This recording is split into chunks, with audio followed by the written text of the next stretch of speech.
Welcome to AM Muscle Maintenance with InShape Fitness. I am Coach Kim. Today's podcast is a workout. It is a 21-minute workout that I'm just calling the Daily 21, and we are dividing it into 3 sections. We're going to spend 7 minutes together in meditative breathing and postural systems check work, where we just bend and move and become aware of where our body is in space.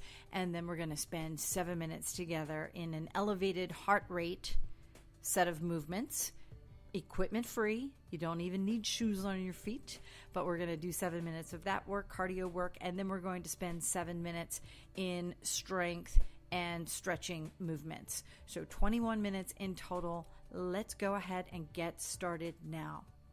The first thing that I'm going to have you do, I'm going to keep the music really low, then turn it up a little bit once we start moving. I want you to breathe deeply. And when I ask you to breathe real deeply, I want you to sit down on the floor and cross your legs maybe, and then keep your eyes open. Inhale deeply through your nose. Really important to inhale through your nose, mouth closed. But then as you fill up your lungs with air, pause for a fraction of a second and then bellow all of the air out through your mouth. A few more times we're going to do this together.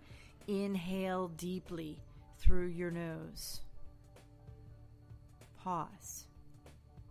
Just think about your lungs expanding and then bellow all of the air out of your mouth until you feel your tummy muscles contract. Really empty out the lungs, empty out your gut. Inhale now again through your nose. Each breath should provide your body with the ability to expand slightly farther, to reach into those lungs slightly deeper. Then bellow the air out of your body. Remember, you're inhaling through your nose. The reason we do that is because the air is filtered through receptors that reside in your nose that activate the part of your brain that keeps you calm. It abates stress hormones, right?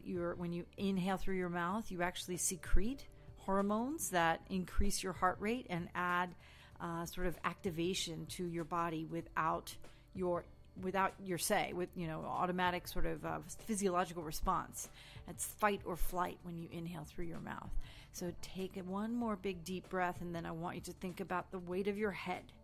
So we're going to talk a little bit about the range of motion through your neck and the position of your head and how important it is for you to start every day just thinking about and moving around that big piece of equipment that you carry around, the 10-pound piece of equipment you carry around on your tiny little neck every single day.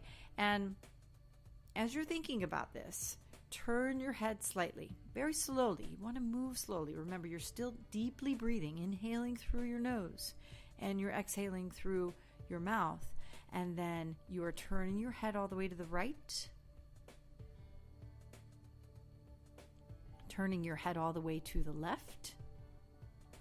Your head is back, which is probably a little weird to feel, especially if you spend a lot of time at a desk, if you spend a lot of time typing away on a keyboard or some sort of device, or gripping maybe a steering wheel of a car.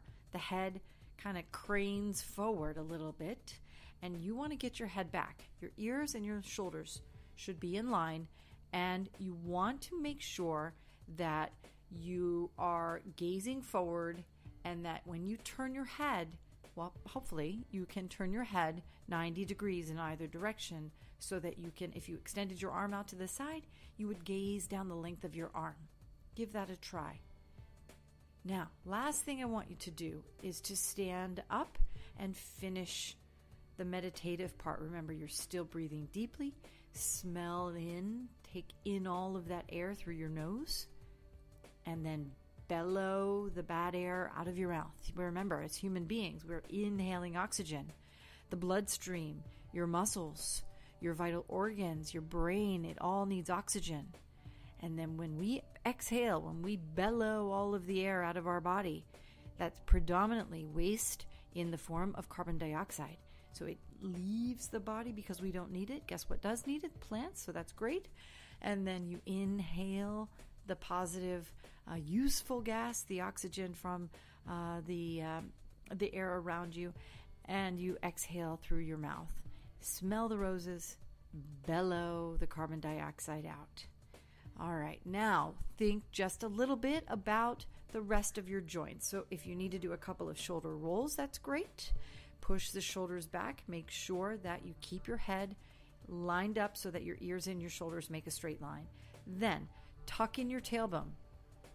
The other deviation from posture that takes place for a lot of people that sit all day is that the butt begins to stick out a little bit, and the reason for that is the pelvis tilts forward a little bit in the seated position. So tucking in the tailbone and zipping up those tummy muscles is really important. Last thing is to think about the position of your hips, your knees, and your feet, your ankles. You're going to make a slight triangle, but basically your knees and your ankles line up, and then your hips are straight up the line from there. Now your feet should not turn out. You want your toes and your heels to line up, and you want to think about the concept of having 4 corners of your feet. And the reason that we say 4 corners is so that you get a sense for making contact, establishing a relationship between your foot, each of your feet, and your floor surface with both the inside and the outside of your feet, and the forefoot and the heels of your feet. So you want to use all 4 corners as you think about the way that you stand up really tall. All right, now we're going to start moving. The first move we're going to do is a small interaction with gravity. You know it and love it, probably not, as a standard squat. Though we are going to only do 1 or 2 of the regular ones, because then we're going to start adding some movements in with the squats to get your heart rate going, and then we're going to move on from there. Remember, 7 minutes of cardio coming up, starting now. So we're at 7:32. So plant your feet hip width apart. Your toes, of course, again, lined up vertically with your heels. Don't turn out your toes. And you sit down and back into an imaginary chair. All right. As you get to that chair position, you pause for a fraction of a second so that your brain can catch up. And then you squeeze your glutes. Press your heels into the floor and lift straight up. You don't want your body, your torso, to lean forward too much.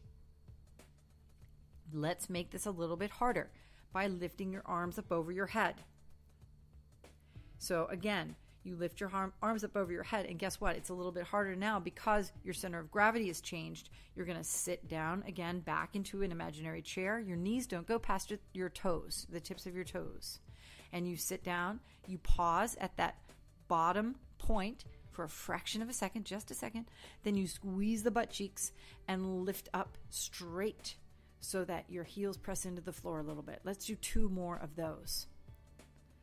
All right, sit down and back into that imaginary chair. Squeeze your glutes and then lift up. I'm going to turn the music up a little bit so that we can start getting excited a little bit here.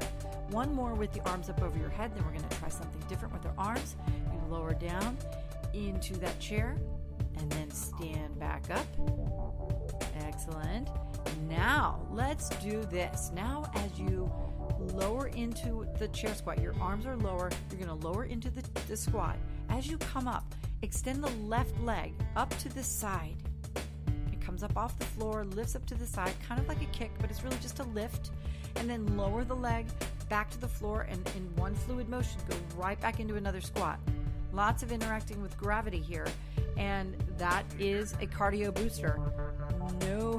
No way, 2 ways about it. Your elevated heart rate is automatically triggered by the physical force that you are working against in resistance to the up and down movement. So you're alternating the sumo squat. Left leg comes up, right leg comes up. Now we're going to add in a little bit of punching as well. So as you go into the next squat and you come up, you're going to do a left arm punch forward, right arm punch forward, and then go back into another squat. You can keep both feet on the ground for these. All right, just about 20 seconds of defensive squat, lowering down to prevent someone from punching you, and then as you stand up, you punch, punch. Squat down, punch, punch. Excellent. All right, now what I want you to do is you're going to squat and you're going to keep going. So you're going to squat all the way down. You're going to put your hands on the floor this time. You're going to walk one leg back and then the other. Now you're in push-up starting position, otherwise known as a plank on your hands. But just pause there. Bring the legs back up underneath the body. Stand all the way up. And again, I call this a burpeeta. I am not into jumping burpees.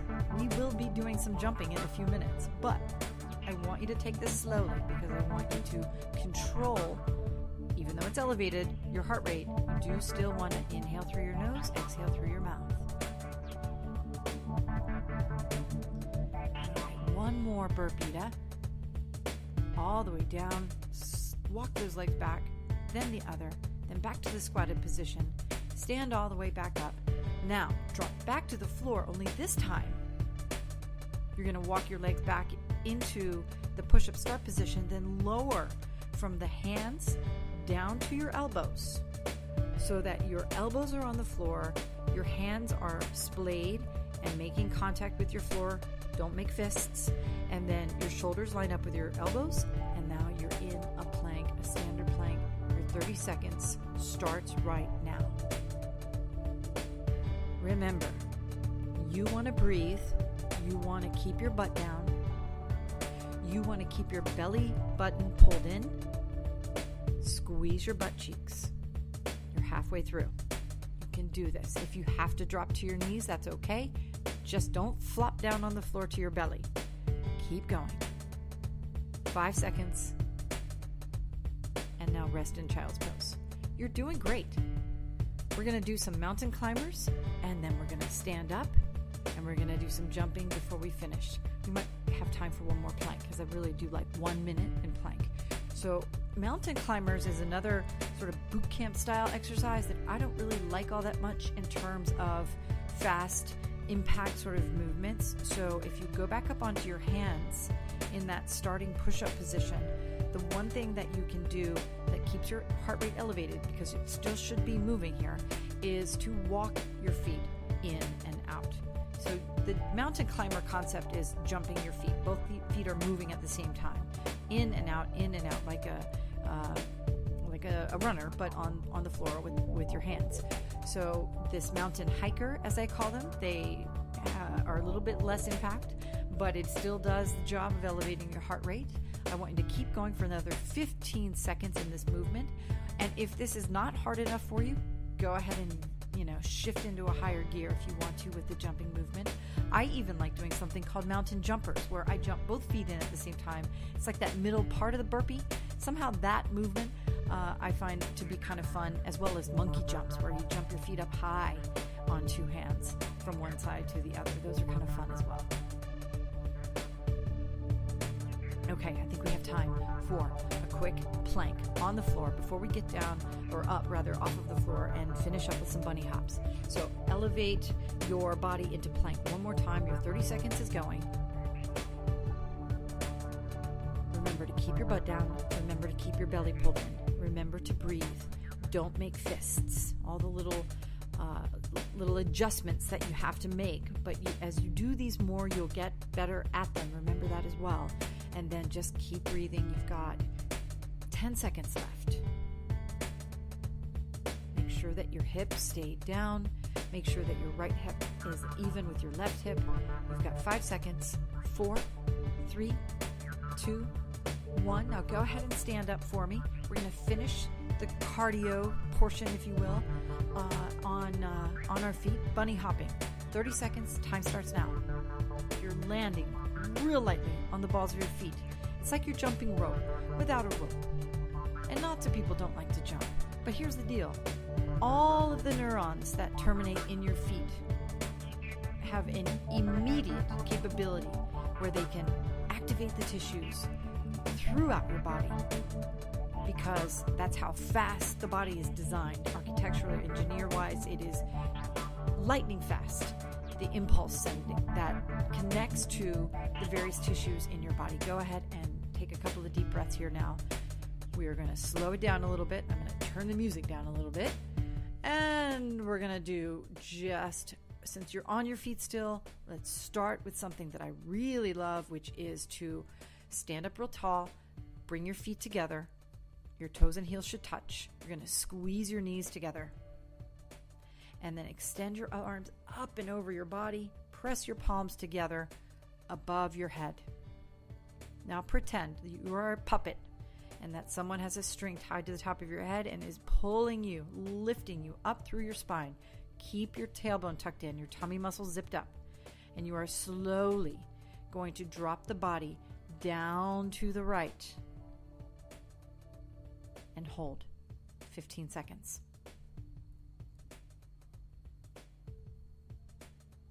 Keep breathing. Slowly right your body back to where your fingertips point towards your ceiling, and then take another breath and drop down to the left. Same 15-second interval.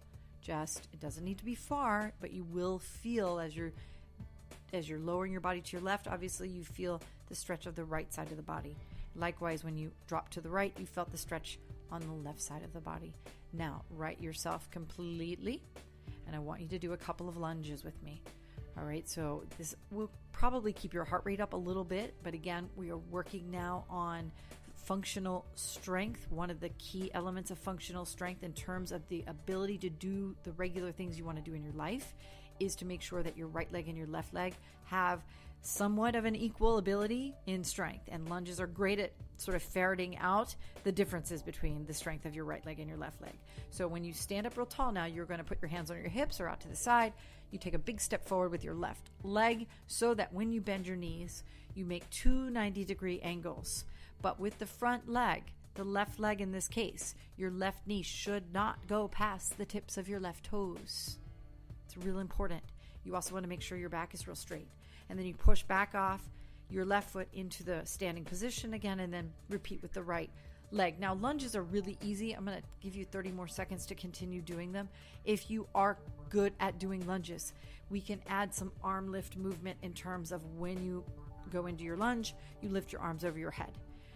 You can also add in a lunge forward into a lunge backwards, which forces the stabilizing leg to do a little longer period of isolated work because you're moving from the very beginning to the far forward movement to the far rear movement.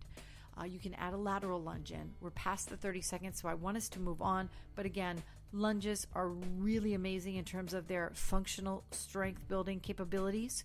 So make sure that you add them into whatever workouts that you're doing. Now drop back down to the floor. I want you in downward facing dog.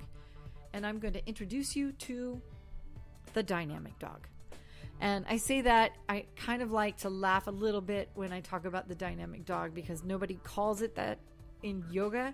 And I am not a yoga aficionado. I'm not even really a yoga supporter in terms of it being an experience, like a studio consumer exercise experience, because as you know, I'm not into those in general. However, getting into downward facing dog, being able to transition your body from down dog to upward dog, where your back is contracted, your chest is forward, and your legs are parallel to the floor, but not resting on the floor, then back to downward dog. So from one extreme to the other in a dynamic fashion.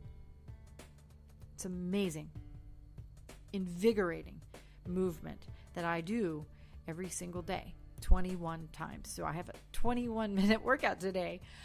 In some ways, it's modeled after the 21s that I talk about all the time in the 5 Tibetans because of the beginning, the middle, and the end of things. And I really do love that concept. Downward to upward facing dog, the dynamic dog, is just one of those key exercises in the 5 Tibetan Rite regimen, and I do them every single morning. So we're going to do one more of those actually next. In fact, what I want you to do next is lie on the floor. And I want one leg to be bent with your foot on the floor, and then one leg can be straight. So you're going to do a single leg lift. And as you lift that straight leg and bring the foot with completely straight, so you'll feel a little bit of a stretch in your hamstring, you're going to also lift your head and tuck your chin to your chest. Now, the way that I do them in my own regimen is to keep both legs straight and lift both legs in a full reverse crunch at the same time that I lift my head and tuck my chin to my chest. But unless you are capable of doing that, you know that you're able to do that really easily, I would recommend that you start with maybe 5 or 10 with one leg and then switch to the other leg first. What does this build strength in? Mainly, this is a strength building exercise for your neck and your upper back. However, another kind of interesting part about it is its ability to activate the muscles that functionally lift your body up, allow you to rise up in whatever situation, whether it's standing up from being in bed to rising up out of a chair. You need to be able to engage your tummy muscles, and that's really, really, really important. The last thing that I'm going to have you do is a hip bridge. And the hip bridge is another exercise I do every single day. You're going to bend both knees now, and you're going to lift your body into a bridge. In a hip bridge, there are dozens of different movements that you can add. But I'm going to leave you with the hip bridge because the hip bridge is also just a position that is really good for you, especially as part of a stretch after a run, or maybe even just at the end of a long working day where you can relax on the floor of your living room and just take some more deep breaths. We're back to the beginning of the cycle here, and try to calm your brain, let your spirit enjoy, sort of appreciate the work that you've done and all of the things that lie ahead. Great listening in today. Thank you so much for listening in today. I am Coach Kim from InShape Fitness, and I will see you again next week.